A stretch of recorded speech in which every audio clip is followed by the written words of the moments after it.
Good afternoon, everybody. Thank you all for joining. We are just going to hold on a couple more minutes for a few people to attend, and then we'll get started. So we'll be with you soon.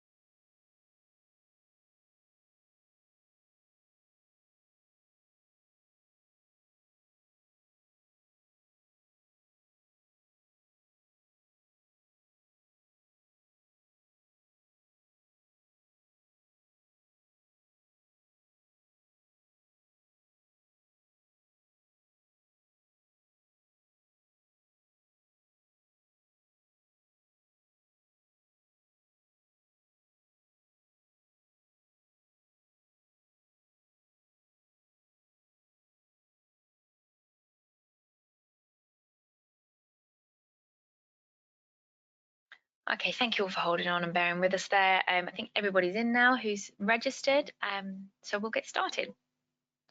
So welcome and hello to today's Learning Lab. Thank you all for joining us today, and we are going to be taking you through today's session. Will be focused on processing refunds. Okay, let me just get started with some introductions. So for those of you that don't know me, I'm Fiona. I work in the customer success team here at Acuity, and leading today's session is Ash, who heads up our Sage Intacct support team. Just before we get started on today's session, I will take you through the usual housekeeping. So microphones will be muted throughout today's session. There is a question box on the in the right-hand panel on your screen.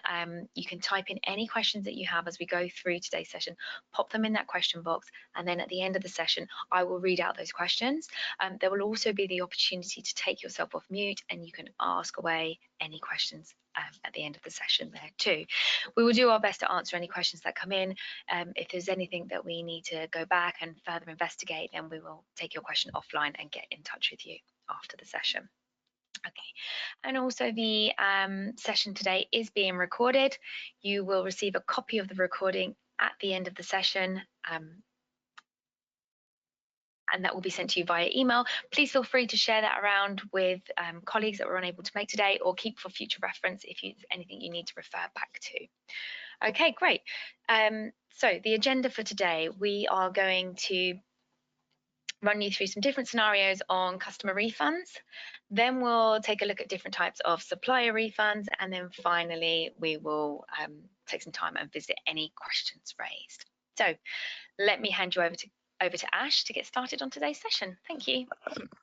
Thank you, Fiona, and good afternoon, everyone. I'm Ash, one of the Sage Intacct support consultants at Acuity 24. As mentioned by Fiona, today I'll be covering a particular use case that often comes to support around the processing of customer and supplier refunds.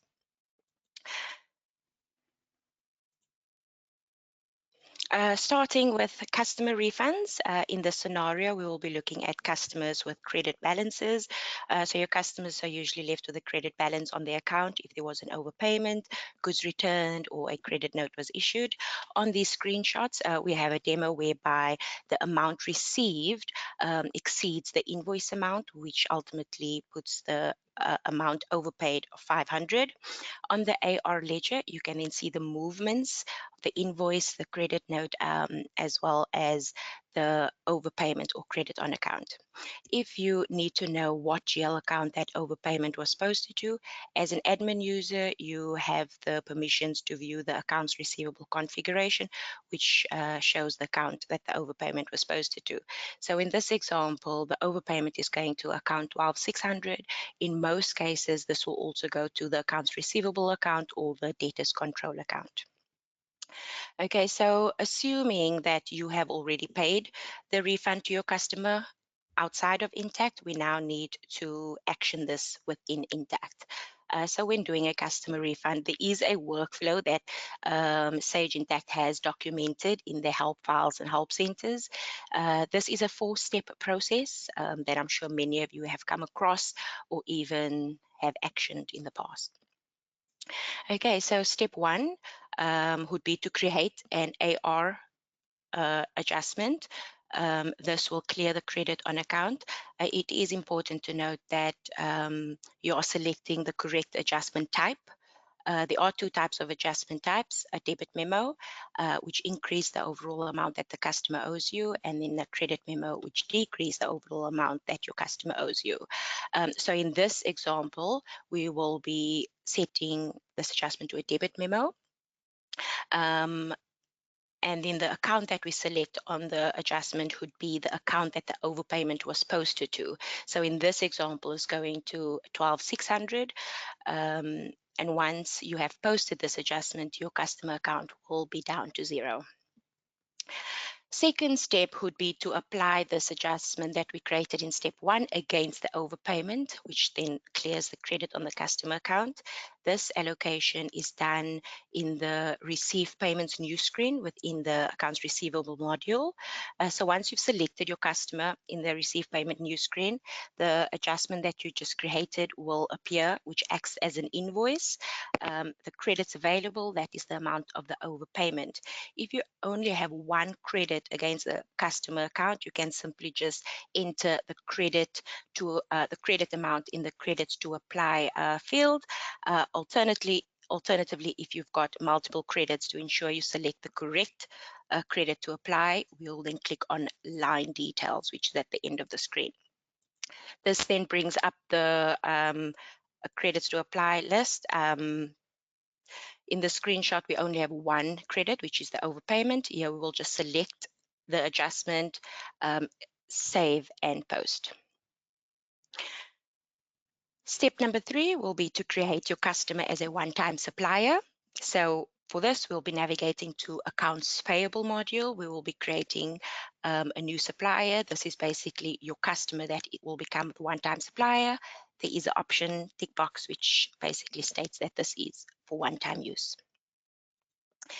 Step 4, the last step in the process, is to create a manual payment, and this will be the transaction that actually accounts for the refund in the bank. So this is also done in Accounts Payable. So once you've selected manual payment, you will then select the supplier or customer that you're refunding. You'll select the correct bank that the refund was paid over. And then the account that you select on your manual payment will be the account that the overpayment was posted to. For most cases, it will be the accounts receivable or debtors control account. This will also be the transaction that you will see appear in your bank rec, which can then be matched to the refund. Now, we do acknowledge that this is quite a lengthy process, and some companies may not be very comfortable with having to create a customer as a one-time supplier or having to process this in accounts payable. So I will go through a simpler workaround where we don't have to process in AP, or we don't have to create your customer as a one-time supplier. So in the first scenario, for companies that process in order entry, let's say, example, you have processed a order entry sales invoice. This was then paid, and later you converted the sales invoice to a credit note. So that credit note will leave the customer account in a credit balance. So for this, we'll be processing two transactions. One will be to clear the customer credit in the subledger, and one to clear the bank or match to the refund in the bank. So first transaction is an AR adjustment. For the account, we will be selecting a suspense account. Now, if we were able to post adjustments directly to the bank, we will then just be able to post one transaction, but there are certain limitations in Intacct, which is being looked at Sage for improvement. But for now, we do recommend selecting a suspense or a holding account. The adjustment type is a debit memo. This ultimately acts as an invoice, which adjusts the customer balance to zero. This adjustment will then be available to select when you go to the Receive Payment screen, whereby you can apply the credit note to this adjustment, which brings the balance back down to zero. The second transaction, this is a journal entry where you will basically clear the suspense or the holding account, whichever account you selected on the adjustment. And this journal, once posted, will appear in your bank rec to be matched against the refund. If you are processing in accounts receivable, you've posted an AR invoice, you paid the invoice, later this was returned and you issue your customer a refund. In this case, we will be posting basically 3 transactions. So it'll be 2 adjustments as well as a journal um, to account for the refund in the bank. So the first adjustment will be a credit memo. This will put your customer account in a credit since ultimately they have um, requested a refund. The account that we select on this adjustment will be the same account that is on the invoice that has been refunded or credited. The second adjustment will be a debit memo adjustment. This once again acts as an invoice, which brings the customer balance back down to 0. The account selected on this adjustment is a suspense account. So both the debit and the credit memo adjustments, once the debit and credit memo adjustments are posted, you can then navigate to the receive payment screen where you will allocate the 2 adjustments against each other.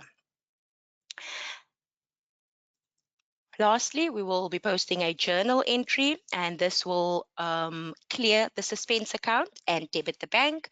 This journal will be the transaction that appears in your bank rec, which will be matched to the funds or the refund in your bank. All right, moving on to supplier refunds. We will be covering a couple of scenarios. Scenario 1, we will be processing a refund scenario 1 is we will be processing a refund received from your supplier. We will not be using this as a credit to apply to any future invoices. Okay, so in this case, we will be posting a debit memo adjustment, which is basically a credit note. You have the option of referencing the AP invoice that you're crediting. The account that you select on this adjustment is the same account that was selected on the original invoice. Once this adjustment is posted, your supplier account will be in a credit. The second step is to put a AP credit memo adjustment, and this simply brings the supplier account back down to 0, and the account that we select on this will be, again, a holding account or suspense account. So we'll have 2 adjustments, debit and credit. This then gets applied against one another. Okay, so once you've posted both adjustments, you can navigate to the Pay AP invoice screen and apply the debit memo to the credit memo adjustment. So as you can see, the adjustment we created appears as an invoice. We can select that invoice and allocate the credit or the adjustment to that first debit memo adjustment. Now that this refund has been recorded in the subledger, which basically cleared the supplier account, we still need to record this in the bank and to account for the refund. And for this, we will be posting a other receipt, and this is in cash management. So this transaction does not affect the subledger at all. However, you can tag the payee or the supplier. You select the bank that the refund was paid into, and the account that you select on this transaction will be the holding account or your suspense account. Once posted, this is the transaction that will appear in your bank rec to match against the refund. Another scenario is when you're receiving a refund from your supplier, and this is then to be used on future invoices. In this case, we will create a AP advance. This will create a credit on your supplier account, and then this can then be applied later on to any future invoices from said supplier. This advance is also the transaction that then appears on your bank rec, which you will then match against the refund in the bank. And that is the end of our session today. It wasn't very long, but quite simple. We do understand that there are some unique scenarios that you maybe come across. If that is the case and it's a constant or common scenario, please do forward that on to the Sage Intacct support email. We will then pick it up and work out a process that works for your unique scenario that is quite constant. If there is any questions, you are welcome to leave it in the question box, or you can drop us an email later on. But other than that, that's all from me today. Thanks, Ash. Thank you for putting that learning lab on for us. Yes, Ash, as Ash just said there, if you do have any questions that you want to raise now, pop them in the question box and I will read them out for you. Or if you can take yourself off mute and ask away. So we'll just give that a moment for any questions to come through.